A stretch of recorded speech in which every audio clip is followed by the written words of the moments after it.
संसद में जाति पूछे जाने का मामला अब तूल पकड़ चुका है। प्रधानमंत्री नरेंद्र मोदी द्वारा अनुराग ठाकुर के संसद में दिए गए बयान को सोशल मीडिया पर शेयर करने के खिलाफ अब कांग्रेस संसद में विशेषाधिकार हनन का नोटिस देगी।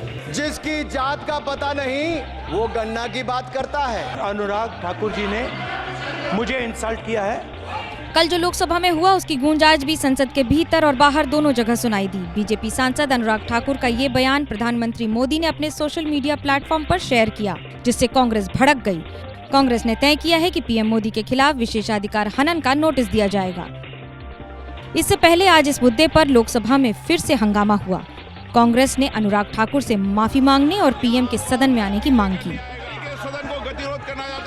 प्रशासनिक अधिकारियों की जाति, पत्रकारों की जाति, जजेस की जाति और तो और सैनिकों की जाति आप पूछते हैं। आपसे कोई अगर जाति पूछ ले तो मम्मी मम्मी मम्मी मुझसे जाति पूछ लिया गया, मम्मी मेरा इंसल्ट हो गया। हंगामे के बीच संसदीय कार्य मंत्री किरण रिजिजू ने विपक्ष पर हमला किया। बोले, यही लोग हैं जो जाति पूछते रहते हैं। श्री राहुल गांधी और पूरा कांग्रेस पार्टी सुबह शाम रात जाति जाति जाति करते रहते हैं। अनुराग ठाकुर जी को कहा गया है कि 99 बार गाली खा करके आओ आप सदन में, तब आप मंत्री बनोगे। जाति के मुद्दे पर बीएसपी प्रमुख मायावती भी कूद पड़ी हैं। मायावती ने ट्वीट करके लिखा कि दोनों पार्टियों का इतिहास ओबीसी विरोधी है। सूत्रों के अनुसार अनुराग ठाकुर का संसद में दिया गया जाति वाला बयान संसद की कार्रवाई से हटाया नहीं गया है। कहा यह जा रहा है कि उन्होंने लोकसभा में किसी का नाम लिए बिना ही पूरा वक्तव्य रखा था। कोचिंग सेंटर हादसे पर दिल्ली सरकार से लेकर एमसीडी और पुलिस को हाईकोर्ट की कड़ी फटकार। कहा, अगर जांच सही तरीके से नहीं हुई तो सीबीआई को सौंप देंगे मामला। 2 याचिकाओं पर हुई सुनवाई में दिल्ली हाईकोर्ट ने दिल्ली सरकार से लेकर अन्य सरकारी संस्थाओं की जमकर क्लास ली। कोर्ट ने कहा, सभी एक दूसरे के पाले में गेंद डाल रहे हैं। सड़क पर कार चला रहे एक व्यक्ति को गिरफ्तार कर लिया गया, लेकिन अवैध गतिविधियों को बढ़ावा देने वाले अधिकारी आराम से बैठे हैं। आप उस एमसीडी ऑफिसर को नहीं प्रोसिक्यूट कर पा रहे हैं कि किसने ये मैप अप्रूव किया, किसने अगर जो इन्वेस्टिगेट करता है उसने इन्वेस्टिगेट किया कि नहीं। तो इन सारी बातों पर हाईकोर्ट ने संज्ञान लिया है और हाईकोर्ट ने इनसे जवाब मांगा है। फ्राइडे तक इन सारे लोगों को जवाब देना है। सुनवाई करीब 1.25 घंटे तक चली। इस दौरान कोर्ट ने दिल्ली सरकार को भी खरी खरी सुनाई। कोर्ट ने कहा, दिल्ली सरकार अपनी मुफ्त की योजनाओं के प्रचार में लगी है, बुनियादी सुविधाएं बढ़ाने की तरफ उसका ध्यान नहीं है। दिल्ली सरकार को अपनी मुफ्त योजनाओं पर दोबारा विचार करने की जरूरत है।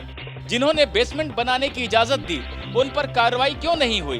वहां से गुजर रहे एक कार वाले को पुलिस ने पकड़ लिया, लेकिन क्या एमसीडी का कोई एक अधिकारी जेल गया? दिल्ली में एमसीडी है, जल बोर्ड है, पीडब्ल्यूडी है, किसकी जिम्मेदारी क्या है पता ही नहीं चलता। सुनवाई के दौरान कोर्ट ने बेहद सख्त लहजे में कहा कि अगर इसी तरह चलता रहा तो शायद हमें केंद्रीय गृह मंत्रालय से विचार करने को कहना पड़ेगा कि दिल्ली आखिर कैसे चलेगी। एनसीआर यानी नेशनल कैपिटल रीजन की तर्ज पर अब उत्तर प्रदेश में बनेगा एससीआर यानी स्टेट कैपिटल रीजन। विधानसभा से पास हुआ बिल। लखनऊ और आसपास के जिलों को मिलाकर स्टेट कैपिटल रीजन बनाया जाएगा। एससीआर में लखनऊ, हरदोई, सीतापुर, उन्नाव, रायबरेली और बाराबंकी को शामिल किया गया है।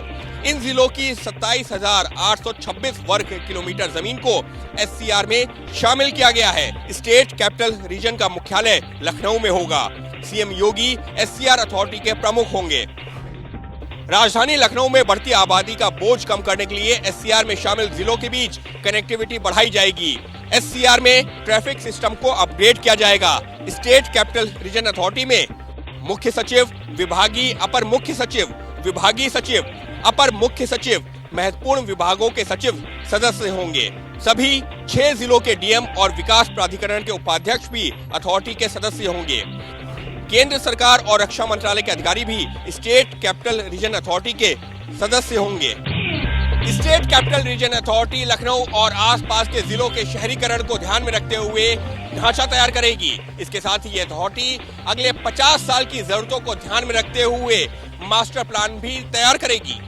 जैसे ही घड़ी का काटा दोपहर 2:30 पे आए, बबीता जी का दिल सास बहू साजिश के लिए मचल जाए। और ये है इनकी बहू, पूरे दिन ऑफिस की टेंशन हो जाए गॉन जब ये करें अपना फेवरेट शो फ्री टाइम पे ऑन। इनकी तरह आप भी देखें अपना फेवरेट शो अपने टाइम पर और डाउनलोड कीजिए एबीपी लाइव ऐप अपने स्मार्ट टीवी पर।